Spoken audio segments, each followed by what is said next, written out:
time, which is pretty funny. And Salamangreat Sunlight Wolf, hopefully this will help out Nyhmnim with his sealed only season 2.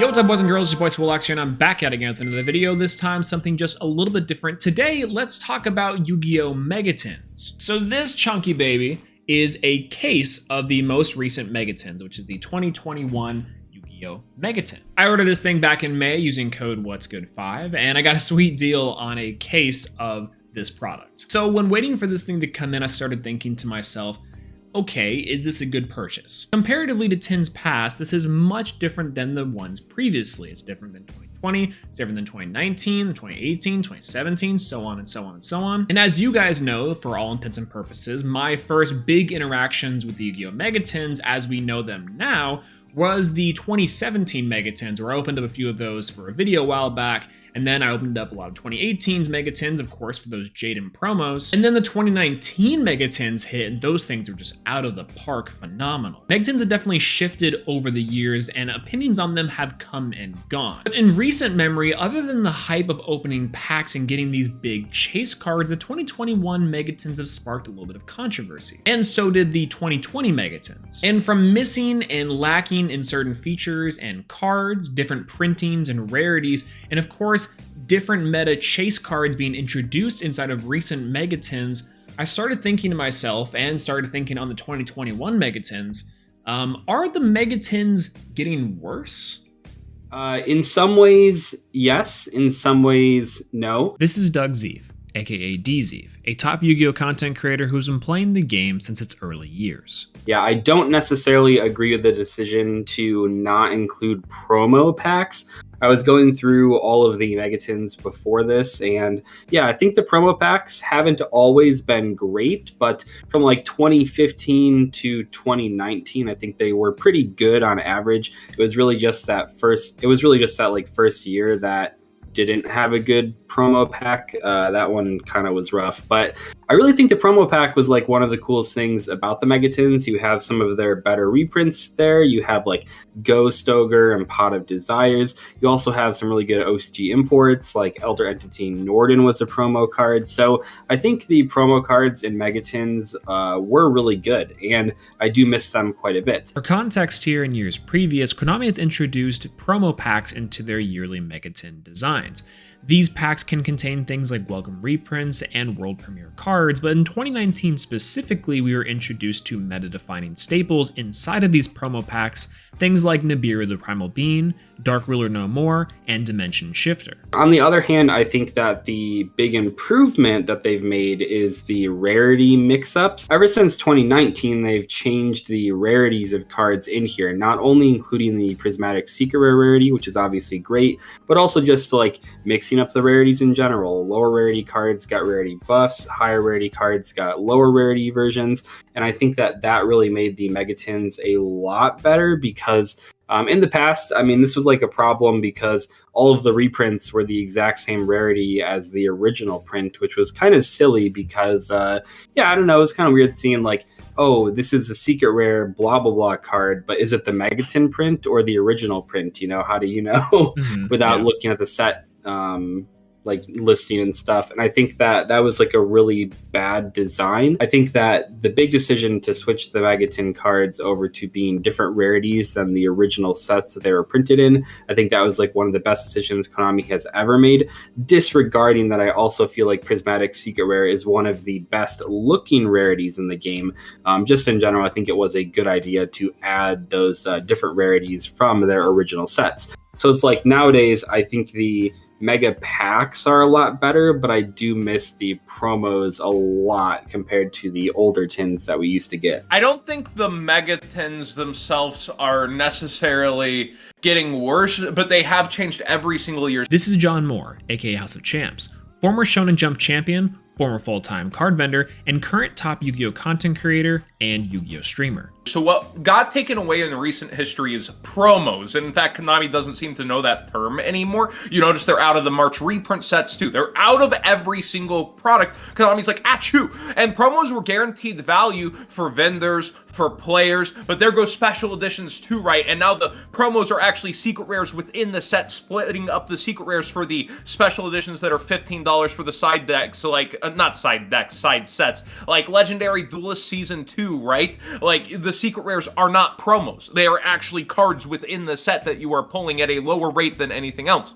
So I feel like what's missing there is guaranteed value, and the Gold Sark 10 was the ultimate example with the world premiere ones as well as the collectible ones. Also, I do want to note, it kind of matters a little that all three 10s will be collectibles together for displays. Like, for people who actually bother to do Yu-Gi-Oh! Displays, which are more than you would think, casual doesn't mean broke, that stacking of the three Mega 10s into displays and creating the tablet out of that product will kind of matter to people. So it gives the legacy 10s in that line extra value and leaves the last one as a question mark. Like, we have no clue how they're gonna fix the last 10 with only Burst of Destiny as the selling set. I don't know. It's hard to like judge each 10 on the actual structure of the 10 because every single year's rules change. What do you think they can do to improve, or things they need to just kind of change or keep the same? What are things that you like about how they've been doing 10s or dislike?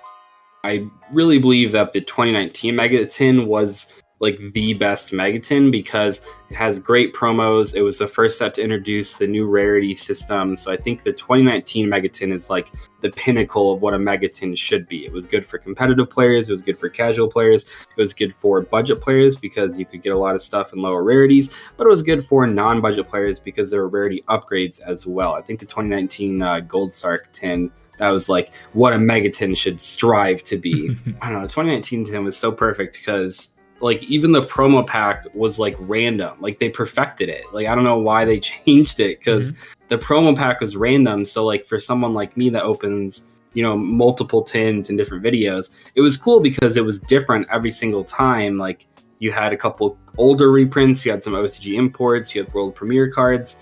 But every single time it was different, so it was a lot more interesting than like the previous years where the promo packs were always the same. Now, I don't know why they immediately got rid of that system, but it seems like that was kind of like a happy medium where, yes, it had a promo pack, but the promo pack was different in every 10, so it didn't feel like you were opening the, like, because I remember like opening like Legendary Collection Kaiba so many times, and like by the fourth video or whatever, I just didn't open the promo pack. There was no reason to, because like I've opened it so many times. Yeah. But like with the 2019 10, they were like, oh, well, the promo's different every time. So you can like, it's more interesting to open. And then they just got rid of it immediately. What's that word? Promos! Oh, bring those back. That would be super nice, Konami. I've almost forgotten what that word sounded like. Oh man, yeah, that's what bugs me. It's like you look at the 10s and the special chases, them implanting an OCG import when they could do something like, you know, those Pharaoh rares that flop terribly? Yeah. Actually do Millennium Rare maybe on some cards and blow the Pharaoh rare out the water. It's okay. Or Kaiba Collector Rare. We're in the DM era. Anyways, why not introduce a new rarity in the 10s? Or you could do just something somewhat special and fill the ghost rares in like Obelisk and Slifer. We've been missing those forever. Next year's theme. Do something the community wants as a vanity chase, then a competitive chase with your import or whatever, some promos, highly desired reprints, maybe some alter arts of classic cards, hit that sweet spot. But it feels like they're uninterested in doing this and they're saving it for later. It's like how you know they're saving Max Rarity Ash Blossom for a rainy day when they know there's a huge stinker and they wanted a big distraction. Like, it feels like that's what they save Ash Blossom for specifically. It feels like that's what they're doing with promos and product restructures, honestly. It seems like nowadays the discussion is like on one big OCG import, which we've had in the past too with like Norden, for example. But in the year that Norden got released, we also had in that 10 Majesty's Fiend, which was a great reprint, and also in the other 10 you had Castel, which was a great reprint as well. So those promo packs weren't just about Norden, they had other cards too. And it really seems like in 2020 and 2021 now that it's like the main thing we remember about those tins, and obviously the 2021 just came out, so it's hard to say now, but are the two big OCG imports, Dragoon in 2020 and then Crossout Designator in 2021, which is kind of weird because both of those tins have like brand new world premiere cards. I think they both have 3, right? So it's like, why didn't Konami make the world premiere cards like on par with the OCG imports? That's one of the things that made like the 2019 tin so good, was that the new world premiere cards were all immediately game changing, and I kind of have been missing that in the last 2 tins. So it's like when I'm opening those tins, the world premiere cards aren't that exciting to talk about because they're just, I mean, I don't want to say it's just because they're like Dark Magician and Blue Eyes support, and we've already seen so much of that, but they're just not that impactful. And it's kind of like a shame because I feel like the Megatins are a spot where Konami can really experiment with like really good cards, like the 2019 tins, for their world premieres. It's a very unique product, and I think that they should really be going all out with their world premiere cards instead of just doing the standard Blue Eyes and Dark Magician support. So at least in my opinion, like opening the newer tins, yeah, you got that big OCG import to talk about, yeah, you got the rarity differences to talk about, but you don't have like any cool world premiere cards like with the 2019 tins, and I think that is kind of like a missed opportunity in my opinion. So in your opinion, what would be like a super ideal model for the market? Or do you think that there has been a tin or recent product like with that's been like just the most insane concoction of positivity? The perfect model would be what I said earlier. You take the Gold Sark Megatin and you slip a little Chase, Vanity, Ghost Rare, Pharaoh Rare, Kaiba Rare, whatever special introduction. You have meta promos, special collector value kind of things, and those didn't even go that crazy. You can still get those super cheap. Legacy cards like Raigeki that look so good and have aged well. I believe you have Slifer, Obelisk, and Rot in those as well, which is awkward for the last tins. Yeah. But you have all these special collector and then cool things for casual and then competitive, the perfect mix. That's what you look for in a product. All 3 of those for a home run. The Gold Sark tins did that. And then the sets weren't the craziest, but they were also pretty good. Danger got hit on the ban list, you know, pretty harshly over time. So that seeped the value out. But the promos really kept that alive. One thing to keep in mind is that the Megatins are the product of the year, figuratively and literally. They are a combination and celebration of the different things that have come out inside of the year in which they are placed, at least typically. Now, this hasn't always been the case exactly, but at least from 2014 or 15, even 16 onwards, we start to see the more modern era of Megatins. And it's no surprise to a lot of people that one of the most widely open sets of the year is a reprint set. Actually, one of the biggest draws to the tins are the reprints and bigger card availability for the player base. And with most recent Megatins, we start to see the card rarities change and cards getting reprinted in either lower rarities or higher rarities, making this an excellent move for collectors and vendors and sellers who are trying to retain value either in the original core sets with their original printings or in these new products with completely different rarities, most notably with things in that prismatic secret rare.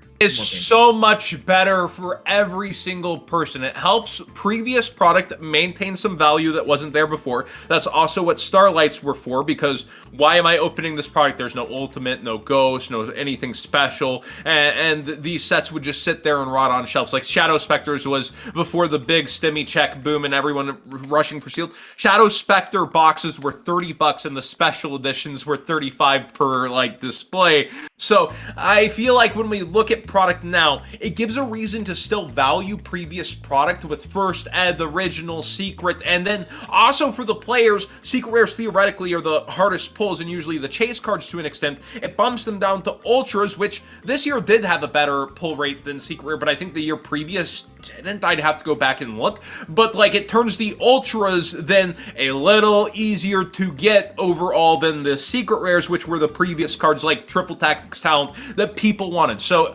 every single mark is hit for this to be good for previous product, for vendors, for players, everybody wins. So I guess with that being said, this is the final question. This one's more, I guess, lighthearted. So I don't know, those other ones weren't necessarily like depressing or anything.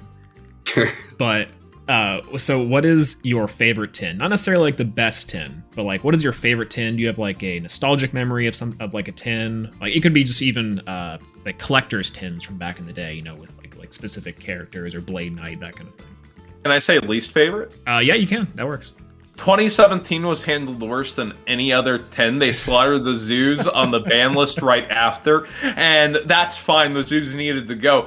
But then the value inside that was supposed to be collectible all got reprinted within 3 months. Like, they reprinted, if I recall, is 2017, I forget if that's the D barrier year in Cosmic Cyclone year as well. I'd have to look. Okay, so those ended up in Structure Decks already announced by the time the 10s released, if that's the same year.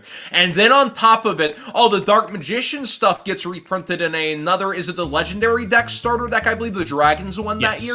Like, it all gets bled out in 3 months besides totally awesome. It's the worst ever 10. Now, my favorite 10, I actually really just love the aesthetic of the Tiger King that everybody hates out of the old Mega 10, where you also have the Odd Eyes. It's like Prismatic Secret Rare, but instead of aesthetically vertical and horizontal, it's diagonal, and everybody hates it. And it's like Starlight Rare before Starlight Rare is there. And I really like odd-off rarities. Like I love Platinum Rare for certain cards, hate it for other. Like I like it for Valor, Book of Moon. So I like unique, odd, trying things like that. And those promos really ingrained into my memory. Like, yo, I like this Tiger King over the Ultimate Rare. I really love unique tries and goes at things, and that kind of rarity still exists for almost every, I think, World Prize card and stuff like that in an OCG pack later on, where you have like Randopolis and that rarity and stuff like that. So the OCG has kept it, and it's relatively popular over here, but it flopped so bad over here. Yet it's one of those things that I like that other people don't like. I'm like, oh, this is neat. Oh, I wish people liked you. I'll say that even though I have repeatedly said that the 2019 tin is like the best design tin, I think as someone who's been playing Yu-Gi-Oh my entire life, that 2014 Mega Tin, which was the very first one, I mean, that like blew my mind. I mean, remember, like before the Mega Tin, the tins that we had were pretty bad, honestly. Yeah. Like Konami tried with them, especially like I think like a year or two up before the Megatins, like 2012-ish was fine through 2014. But prior to like 2012, 2011, the tins were like pretty bad. Like they had just one promo card. It was just the cover card of the tin. And a lot of the times those cards weren't that good. Sometimes they were, like with Goyo Guardian and Stardust and stuff. But a lot of the times they weren't very good. So all you were buying the tin for was basically like the packs inside. But the packs inside were just like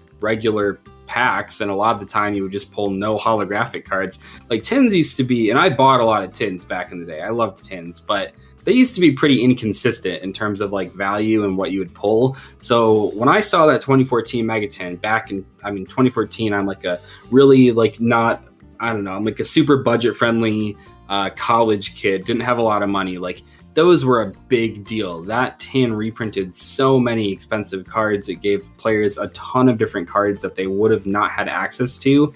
And it just like blew my mind. And then I think like that year, that very first year, I knew that like Konami had struck gold with the Megatin idea. And I'm not surprised that like 7 years later, we still are getting Megatins, just because it was such a good idea. It just gave the player base like so many reprints that they could count on every single year. And I think that does like overall help out Yu-Gi-Oh's like budget friendliness quite a bit. I mean, the Megatin is like the budget friendly pack, and it all started back in 2014. It's interesting to see that kind of, it's like 2014, more inception of what we'd consider more of a modern tin to now. It's just almost a completely different type of feel. And that's for good reasons, right? There's landscapes different, but yeah, I mean, now we're kind of in the era of like, I don't know what you'd call them, like the trifecta of like these three tins that Konami seems to be doing 2020, 2021, and 2022, where like you can build a stack with them, like the tablet. I'm really curious to see what the 2023 tin will look like, because that's really where Konami has an opportunity to really change the formula up. These three tins that are all like stackable, those are kind of in their own category at this point. They don't have promos, they have extra holos in the packs. So what is it going to look like after that? I'm sure Konami is already thinking about ideas, but that's really what I'm interested in. Because the 2022 tin will probably be cool and exciting and stuff, but it's what they change with the next iteration of Megatins that gets me really excited about the future. So I guess, are the tins really getting worse? Yes and no. Konami seems to be trying to find a happy medium between meeting sales numbers, satisfying players, and making sure vendors are set. I think everyone can agree that the exclusion of pro modes is probably the biggest misstep when it comes to this product. However, things like the rarity upgrades and downgrades are pretty good for players overall. And while things like the rarities and nostalgia and promos are all integrated into this Yu-Gi-Oh! Tin design, it'll be interesting to see if Konami can find a happy marriage between all those things and really hammer home a phenomenal year-end product to wrap up each and every year of Yu-Gi-Oh! Personally, I think that the tins have been trending upwards in terms of positivity, but there again, like we've all been saying, there's a lot of things still missing and that they could do to better the product and better the megatins. But what do you think? Do you guys hate the most recent megatins? Do you guys love the most recent megatins? Is there anything that you want to see going forward from Konami on these big products? Better cards, more releases, return of the promos. If there's anything that I'm missing as well when talking about this, let me know in the comment section down below. If you guys like this video, make sure to leave a like. If you want to see more, please subscribe. Got a lot more videos coming in the pipeline, so stay tuned for that if you would like to. And before we go, a huge, enormous thank you to Dzeeff and John from House of Champs for lending their thoughts and opinions on the Yu-Gi-Oh! Megatins. Without them, this video wouldn't have been possible, and I really appreciate their insight. They have some of the best content out there right now, and if you guys want to check them out, I highly implore you to do so. Go follow them on all social media platforms and all that jazz. Anyways, that's all I gotta say about this. I will talk to you guys later. Peace out.